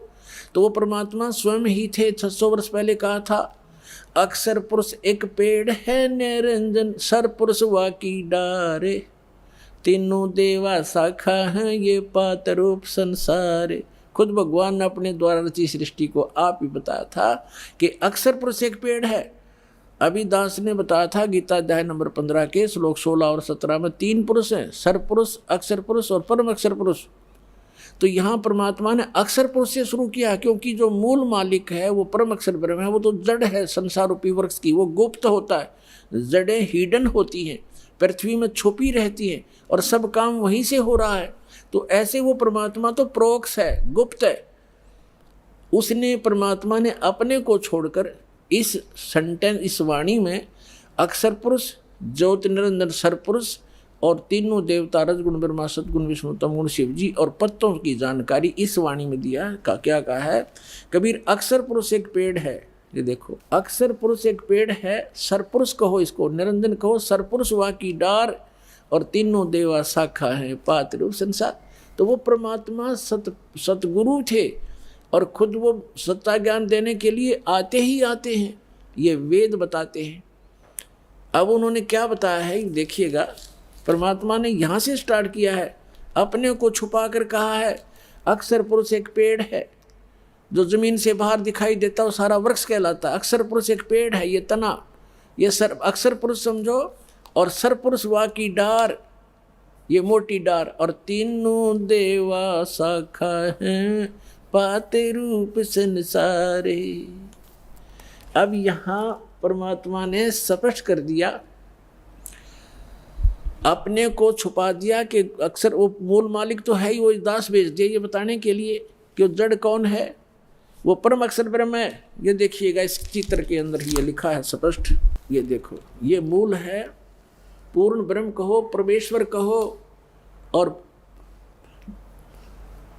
ये है परम अक्षर ब्रह्म, ये परम अक्षर ब्रह्म है। ये जड़ जो हैं ये परम अक्षर ब्रह्म को समझो, ये मूल है उस संसार रूपी वृक्ष की। और वो है कौन, ये देखिएगा इधर, पूर्ण ब्रह्म कबीर साहेब, ये कबीर परमेश्वर परम अक्षर ब्रह्म है। ये है संसार रूपी वृक्ष की जड़, और ये अक्षर पुरुष एक पेड़ है, सरपुरुष वा की डार, और तीनों देवा शाखा हैं, ये पात्र। अब हम आते हैं श्रीमद् भगवद गीता के अध्याय नंबर 15 के श्लोक नंबर 1 पर। ऊर्ध्व मूलम अधः शाखम। गीता ज्ञान दाता ने केवल इतना बताया, ऊपर को जड़, नीचे ने शाखा वाला ये संसार रूपी उल्टा लटका हुआ संसार रूपी वृक्ष समझो, पीपल का वृक्ष रूप। और छंदासी यस्य प्रणानी, यस्य माने इसके, छंद माने विभागों को, सब भागों को, पार्ट्स को, ये तम वेद, इसके पत्ते आदि जो छंद हैं, इसके विभाग हैं, उनको जो जानता है, उस अज्ञान अंधकार में छपे हुए इस संसार रूपी वृक्ष के सभी विभागों को जो जानता है, स वेदवित, वह वेद के तात्पर्य को जानने वाला है, वो तत्वदर्शी संत है। देखना पंचदशों अध्याय 15वां अध्याय श्रीमद् भगवद गीता का। आदि पुरुष परमेश्वर मूल वाले। अब यहाँ इन्होंने गड़बड़ कर दिया, यहाँ तो ठीक लिख दिया, यहाँ लिख दिया अधः शाखम, ब्रह्मा रूप मुख्य शाखा वाले, ये गलत कर दिया। अधः माने नीचे शाखा वाले लिखना था। अब देखो ये 2 नंबर मंत्र है गीता का 15वें अध्याय का, इसमें अधः 2 बार लिखा है अधः, और इसका अनुवाद इन्होंने किया यहाँ पर देखो, अधः माने नीचे और अधः माने नीचे। तो यहाँ शर्मा गई है, इनका ज्ञान तो था। और ऊर्ध्व माने ऊपर, ऊर्ध्व माने ऊपर, सर्वतर नहीं, ऊपर, ऊर्ध्व माने ऊपर, ऊर्ध्वम ऊपर, ऊपर जड़, और नीचे अधः माने नीचे। तो यहाँ प्रथम मंत्र में 15वें अध्याय का अब यहाँ लिखना था ऊर्ध्व मूलम, ऊपर को मूल वाला, वो आदि पुरुष परमेश्वर हो तो ठीक है, परम अक्षर ब्रह्म है, ऊपर मूल तो उस संसार रूपी वृक्ष की। और अधः शाखम, ये नीचे को शाखा वाला, जैसा भी आपको दिखा था, ये है ये ऊर्ध्व मूलम अधः शाखम। अब गीता ज्ञान दाता ने केवल इतना ज्ञान दिया है कि ऊपर न जड़ और नीचे को शाखा वाला, दैट्स ऑल। ये उल्टा लटका हुआ ये संसार रूपी वृक्ष जानो। अब इस और जो इसके सब विभाग बताएगा सवेदवित, वो तत्वदर्शी संत है। ये देखना अध्याय नंबर 15 का, पंचदशों अध्याय 15वां अध्याय का, और मंत्र नंबर 1। ऊर्ध्व मूलम अधः शाखम अश्वत्थम प्राहु अव्यम छंदासी यस्य प्रणानी ये तम वेद स वेदवित। इसके पत्तों, प्रणानी माने पत्ते, आदि पुरुष परमेश्वर मूल वाले, यहाँ लिखना था नीचे शाखा वाले, ऊपर को जड़ वाला, नीचे शाखा वाला। संसार रूपी पीपल के वृक्ष को अविनाशी कहते हैं। और वेद, छंद माने वेद नहीं होता, छंद माने विभाग भी होता है, छंद, छंदी, अच्छा छंद जिसके पत्ते कहे गए, इसका अर्थ है। और उस संसार रूप वृक्ष को जो मूल सहित जड़ से लेकर पत्तों तक तत्व से जानता है, स वेदवित, वह वेद के तात्पर्य को जानने वाला है, अर्थात वो तत्वदर्शी संत है। यह पहचान बताती है। अब परमात्मा ने स्वयं आकर बताया है कि अक्षर पुरुष एक पेड़ है, सरपुरुष वा की डार, और तीनों देवा शाखा, ये पात्र रूप संसार। वो मूल कौन है? वो खुद मालिक जो रचने वाला है। तो ये तत्वदर्शी संत अब ये दास है इस पृथ्वी पर, और सब सदग्रंथों से प्रमाणित है कि ये लक्षण होते हैं संत के।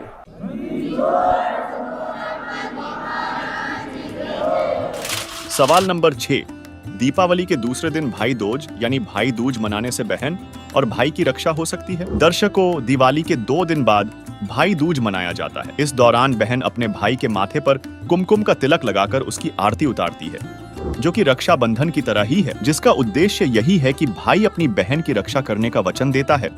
लेकिन अनेक खबरें सुनने व देखने को मिलती हैं कि भाई दूज के दौरान ही भाई बहन की दुर्घटनाओं में मृत्यु हो जाती है। यानी भाई दूज मनाने से हमारी रक्षा नहीं होती, बल्कि हमारा वास्तव में रक्षक कबीर परमात्मा ही है, जिसका प्रमाण ऋग्वेद मंडल 9 सूक्त 20 मंत्र 1 में है, जिसमें लिखा है कि वेद ज्ञान दाता काल ब्रह्म से दूसरा कबीर देव यानी कबीर परमेश्वर श्रेष्ठ आत्माओं को भक्ति धन की प्राप्ति के लिए ज्ञान देता है। वह अविनाशी सबका रक्षक है, सहनशील है, सर्व तत्व ज्ञानहीनों को अध्यात्म ज्ञान गोष्ठी की स्पर्धा रूपी वाक युद्ध में तिरस्कृत करता है, यानी अज्ञानियों को पराजित कर देता है। दर्शकों, वेदों में तो यहाँ तक लिखा है कि यदि किसी की मौत भी हो गई हो तो परमात्मा उसे पुनः जीवित करके उसकी आयु भी बढ़ा देता है। देखिए ऋग्वेद में प्रमाण। जैसे हम भगवान विष्णु को समर्थ मानते थे, उन्हीं के अवतार श्री राम और श्री कृष्ण थे। जैसे भक्त प्रश्न करते हैं कई बार है कि जैसे श्री कृष्ण जी ने मोरध्वज राजा के पुत्र ताम्रध्वज को आरे से चिराकर जीवित कर दिया था, तो वो समर्थ शक्ति मान लिए। इसी एक एग्जाम्पल था। परमात्मा कबीर जी ने कहा, धर्मदास जी ने यह प्रश्न किया था, तो परमेश्वर ने कहा कबीर देव जी ने धर्मदास जी से कि श्री कृष्ण जी ने अपना सगा भांजा क्यों नहीं जीवित किया अभिमन्यु, जब वो पहले दिन महाभारत के युद्ध में मारा गया था। उसका सगा भांजा था, सुभद्रा का पुत्र था, श्री कृष्ण जीवित नहीं कर सका, जिसकी आवश्यकता थी जीवित करने की। और वहां जा पंगा लिया, मोरध्वज का बेटा कटवा के जीवित कर दिया। धर्मदास एकदम स्तब्ध हो गया कि भगवान सच्ची बात है, उनका तो कुलनाश हो रहा था और वहां भगवान उसको जीवित नहीं कर सके। तो प्रश्न किया, क्या कारण है प्रभु? तब परमेश्वर ने बताया कि ताम्रध्वज की आयु शेष थी और इतनी सिद्धि इनमें है कि उसको आपे कटवाया, आपे जीवित कर दिया। लेकिन अभिमन्यु की आयु शेष नहीं थी, श्री कृष्ण कुछ नहीं कर सके और ना कर सकते। तब धर्मदास ने कहा कि भगवान सचमुच वहां तो अति आवश्यकता थी उसके जीवित करने की। सूरवीर योद्धा था और साथ में जरूर थी, युद्ध हो रहा था, पांडवों का कुलनाश हो रहा था। तो इस प्रकार परमात्मा हमें याद दिलाते हैं कि तुम कौन राम का जपते जापम, ताते कटे ना ये तीनों तापम। अब प्रसंग चल रहा है कि जैसे हम इस परमेश्वर की शरण में आएंगे तो ये हमारी आयु भी बढ़ाएगा। ये समर्थ शक्ति है, परमेश्वर है, ये पूर्ण परमात्मा है। अब वेद गवाही देते हैं कि भगवान उम्र बढ़ा देता है, लेकिन वो है कौन परमात्मा? वो पूर्ण ब्रह्म है, कबीर देव है।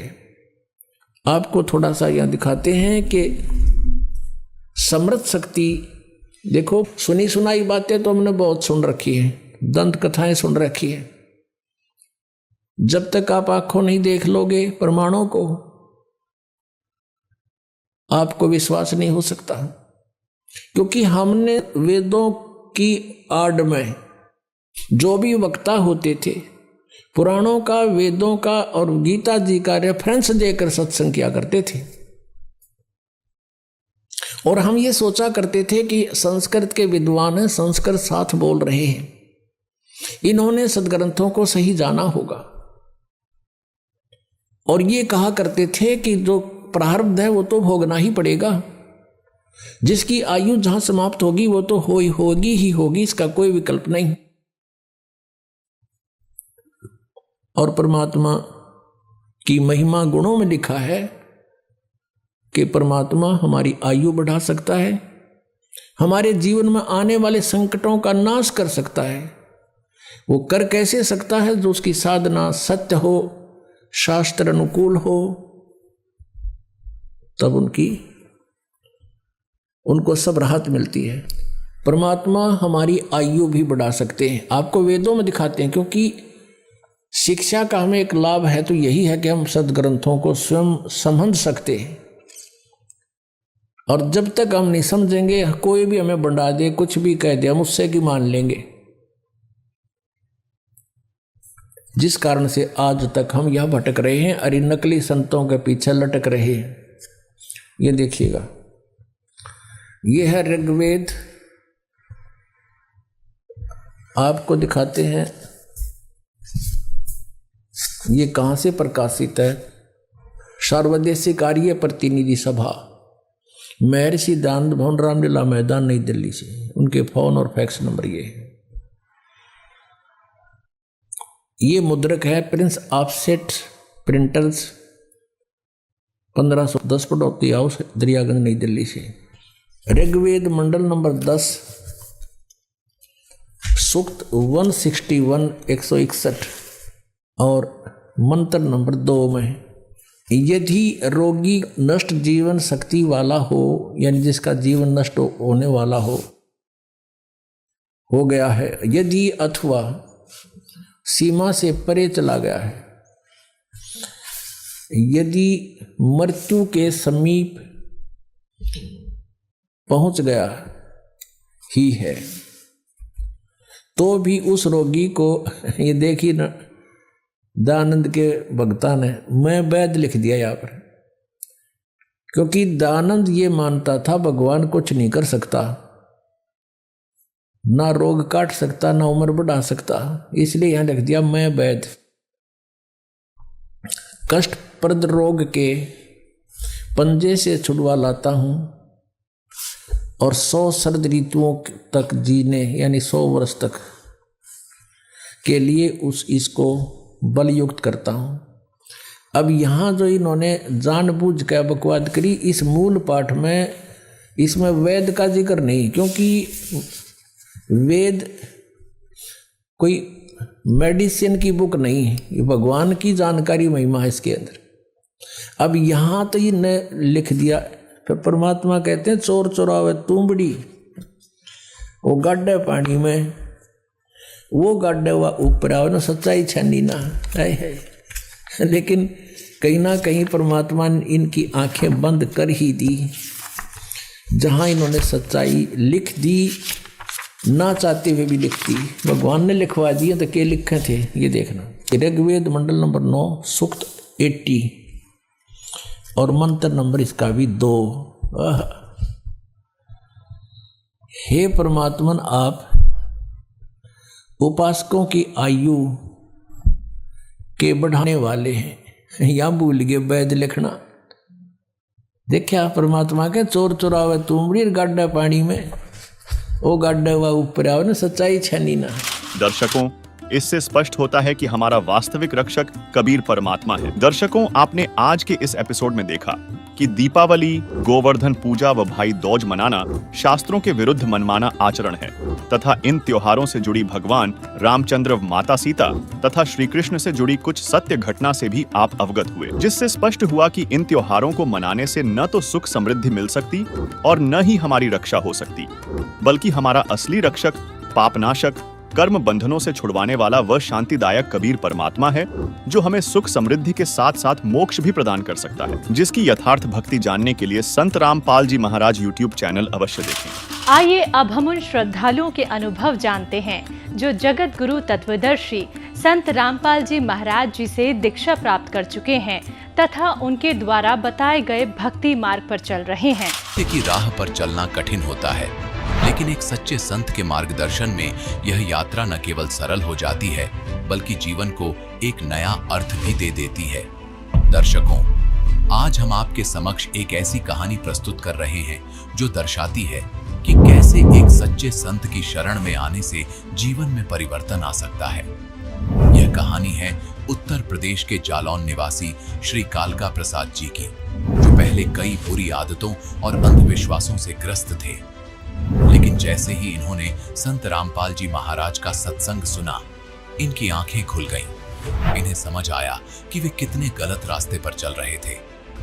दर्शकों, आइए अब सुनते हैं कालका प्रसाद जी के जीवन की यह प्रेरणादायक कहानी, उनकी अपनी जुबानी। सर नमस्कार। नमस्कार सर। सर क्या नाम है आपका? कालका प्रसाद। कहाँ से आए हैं आप? धमरेही गांव, जिला जालौन, उत्तर प्रदेश। संत रामपाल जी महाराज की शरण में आने से पहले आप क्या भक्ति साधनाएं करते थे? यही छोटा पूरा कथा और सुनना या भागवत सुनना, और शंकर जी जो बाराबंकी जिले में लोधेश्वर हैं उनके ऊपर जल चढ़ाना, कई बार 10 बार गए। जब आप पहले पूजा कर ही रहे थे तो फिर आपने संत रामपाल जी महाराज जी से नाम दीक्षा क्यों ली? हमें एक्सीडेंट होने पर एक ज्ञान गंगा पुस्तक मिली, उसका ज्ञान समझ के आए कि ये तो सब नासवान है, परमात्मा तो असली ये है संत रामपाल जी महाराज। तो उस वजह से हम जो है यहाँ बरवाला आए नाम दीक्षा लेने। संत रामपाल जी महाराज के बारे में आपको कैसे पता चला? हमने टीवी के माध्यम से नाम दीक्षा ली वहाँ, और जब परमात्मा ने मुझे आशीर्वाद दिया, मैं बहुत नशेड़ी था, तो उस दिन से आज दिन तक हमने नशे को किसी भी प्रकार से हाथ नहीं लगाया। क्या आप पहले नशा करते थे? हाँ, काफ़ी। हम 5-5 बंडल पी लेते और 2-2, 3-3 पुड़िया तम्बाकू भी खा लेते थे और साथ में लेके भी आए थे, लेकिन हम बाहर छिपा दिया था। जब परमात्मा ने दया करी तो उस दिन से संत रामपाल जी महाराज से ने जब सर पे हाथ रखा, उस दिन से इतनी दृढ़ता हो गई, इतना संकल्प ले लिया कि हमसे नशा किसी भी प्रकार, कई बार छोड़ा लेकिन छूट नहीं रहा था। परमात्मा संत रामपाल जी महाराज ने दया की, उस दिन से आज दिन तक हमने नशे को हाथ नहीं लगाया। सर चर्चा का विषय बना हुआ है कि जो भी व्यक्ति संत रामपाल जी महाराज से नाम दीक्षा लेता है वो नशा छोड़ देता है। बहुत सारे लोग ऐसे हैं जो नशा छोड़ना चाहते हैं। आपसे ये जानना चाहेंगे कि आपने संत रामपाल जी महाराज से नाम दीक्षा लेते ही नशा कैसे छोड़ दिया? उन्होंने बताया कि मंदिर तो असली ये है और इसमें सारे देवता वास कर रहे, इसको गंदा करना अच्छी चीज़ नहीं है, और जो हम खुद देवता बनाते हैं अपने हाथों से, उन पे हम नहीं थूक सकते। तो इस तरह से हमें दृढ़ता लगी, विश्वास हो गया कि इस घट को जो है, इसमें 5-5 देवता बैठे हैं, इसके अंदर गंदी चीज़ जाना नहीं है। हमें मालिक ने, संत रामपाल जी महाराज ने ये बताया। साथ में अमृत जल दिया और परमात्मा ने प्रसाद भी दिया। उसको प्रसाद खाने से हमारे अंदर दृढ़ता आती रही। सर आपको कैसा लगता है कि आपके जो पुराने साथी जो हैं वो आपको देख करके कैसा रिएक्ट करते हैं, क्या कहते हैं, चूँकि आप पहले नशा करते थे और अब नशा नहीं करते हैं? हम करीब 20 सालों से नशा कर रहा था, लेकिन उस दिन से नशा बंद कर दिया। और जब साथी लोग नशे के लिए कहते हैं तो परमात्मा ने जो ज्ञान बताया उनको भी बताते हैं कि धरी कहूँ ढूंढे कहूँ, बस तू ना आवे हाथ, और बस तो हाथ तभी आवे जब भेदी ले ले साथ। इस शरीर का भेदी परमात्मा है, जिसने 9 महीने में माँ के घर में गढ़ के तैयार किया, और उन्होंने 5-5 देवता बताए हैं। तो हमें अपने ही शरीर का ज्ञान नहीं था, इसलिए हम अपने से परे देवताओं की पूजा करते थे। लेकिन जिस दिन से ये ज्ञान हो गया, उस दिन से हमने नशा भी नहीं लगाया, और कई लोगों को कहने पर उन्होंने हमारे सामने पुड़िया फाड़ के फेंक दी, उन्होंने भी नशा का परित्याग किया। सर संत रामपाल जी महाराज जी से आपने नाम दीक्षा ली और आपने नशा छोड़ दिया, इसके अलावा संत रामपाल जी महाराज से जुड़ने के बाद आपको क्या लाभ मिले? हमारा बाइक से एक्सीडेंट हो गया था, जो हमारी बाइक करीब 20 मीटर दूर गिरी, 10 टायरा ट्रक था, उसके हम नीचे आ गए। किसी ने बच के हमको उससे, जब हम 1 मीटर घसट गए, हमारे 3 कपड़े पहने थे सर्दी में, वो सारे कपड़े नीचे फट गए घसट से, और परमात्मा ने हमें बाल बाल बचा लिया। संत रामपाल जी महाराज ने बाल बाल बचा लिया। और जब हम बाहर आए तो किसी साथी ने कहा कि हम तुम्हारे घर पे फ़ोन कर दें, तो हमने कहा नहीं, हमें फ़ोन ना करो, घर के सारे लोग घबरा जाएंगे, हमें हॉस्पिटल ले चलो, थोड़ा हमें इलाज दिलवा दो। इलाज दिलवा के आए, हमारी गाड़ी पड़ी थी ऐसे ही, उसको उठा के खड़ी की और गाड़ी इस पैर में इधर ज़्यादा चोट थी, किक नहीं लग रही थी। परमात्मा का सुमरण किया, संत रामपाल जी महाराज का सुमरण किया। सुमरण करने से हमारी गाड़ी स्टार्ट हो गई और उस गाड़ी पे बैठ के हम 25 किलोमीटर चला के आए। इसके बाद जब हम गाड़ी से उतरे तो घर की दैरी नहीं नाक पाए, इतना भयंकर दर्द हो गया। चारपाई पे लेट गए और दर्द बर्दाश्त नहीं हो रहा था। तो पर हमने संत रामपाल महाराज जी से प्रार्थना की कि दास को बाल बाल बचा लिया, अब तो ये दर्द से तड़प के मर जाएगा, दया करें मालिक। परमात्मा ने दया कर दी, बिना इलाज बिना दवा के हमारा दर्द शांत हो गया। और हमारी भक्तमती को भी लाभ हुआ, जिन्होंने ग्वालियर इलाज लेने के बाद फिर इनका जो है एकदम से लैटरिन और गैस इतनी बढ़ गई कि इन्होंने जो है 10 दिन खाना नहीं खाया। जब खाना नहीं खाया तो बिना खाना अंग्रेजी दवाई नहीं खा पाते, दवाई भी बंद हो गई। 10 दिन मरने के पोजीशन में आ गई, ज़मीन पे लिटा दिया और भगत देखने आने लगे। ज़्यादा तकलीफ देख कर तो हमारे यहाँ 10 भगत थे, उन्होंने सबने मिलकर परमात्मा का मंगलाचरण किया। मंगलाचरण करने से उनके जैसे बीमार थी नहीं, ठीक हो गई। और हम उनको कार भी कर लिया था ले जाने के लिए दोबारा। फिर उनको लेके जिला अस्पताल गए तो वहाँ उनका कोई इलाज नहीं दिया डॉक्टर ने, बोले जाओ घर लेके ठीक है। लेकिन उनका जो पैरालाइज से जो नस जाम हो गई थी, उससे वाणी नहीं निकल पाती थी। आज परमात्मा ने दया कर दी, संत रामपाल महाराज जी ने दया कर दी। और हमारे चाचा श्री 200 ब्लड प्रेशर हाई हुआ था, उसमें वो चले गए थे। इनका 240 हुआ था। तो हमने उन भक्तमती ने स्वयं बोलकर अपने दमान से कह दिया था, मौके पर नहीं थे, क्या हमें चरणामृत परमात्मा का अमृत जल दे दो। दे दिया तो वो 24 घंटा डटी रही। फिर सवेरे इलाज लेने गए जिला अस्पताल, उन्होंने रेफ़र कर दिया ग्वालियर के लिए। ग्वालियर में इलाज चला। इलाज चलने के बावजूद भी उनको दवा खानी बंद हो गई और परेशानी बढ़ गई। तो मंगलाचरण किया और परमात्मा की दया से वो आज संत रामपाल जी महाराज की दया से आज वो चल फिर रही, बोलने भी लगी हैं और खाना पीना थोड़ा बहुत हल्का पूरा काम भी कर रही हैं। जब से आप संत रामपाल जी महाराज से जुड़े हैं, आपको काफ़ी लाभ मिले हैं। हम आपसे ये जानना चाहेंगे कि आप भगत समाज को क्या संदेश देना चाहेंगे? भगत समाज को ये प्रार्थना करना चाहता हूँ कि इस पृथ्वी पे हमारे गुरुदेव संत रामपाल जी महाराज पूर्ण ब्रह्म परमात्मा आए हुए हैं, जिन्होंने ऐसा ज्ञान दर्शाया है। वेद आज से नहीं, वेद बहुत पुराने से पढ़े जा रहे हैं और उन वेदों में पढ़ने वालों ने कुछ भी नहीं समझ पाया। जैसे गीता में लिखा है कि माया के द्वारा जिनका ज्ञान हरा जा चुका है, ऐसे असुर स्वभाव को धारण किए मनुष्यों में नीच दूषित कर्म करने वाले वो मुझे नहीं बकते। तो परमात्मा का सत्संग सुने, जो उन्हें उंगली धर धर के बताया है और वो सत्य है। आज दिन तक उनको पढ़ने वाले गीता के सही अर्थ नहीं कर सके। और जो परमात्मा है, सारे वेदों का रचयिता है, सारी जानता है, उन्होंने उंगली धर धर के बताया, फिर भी हम विश्वास नहीं कर पा रहे। तो हम प्रार्थना करेंगे कि आप वेदों से और जो हमारे YouTube पे संत रामपाल जी महाराज का सत्संग आता है और आप ऐप डाउनलोड करके सत्संग सुने और वेदों से मिलाएं कि ये सच्चा ज्ञान परमात्मा दे रहे हैं और आप शरण में आए, आपके भी सारे कष्ट परमात्मा दूर करेंगे। संत रामपाल जी महाराज। धन्यवाद। सच्चा है।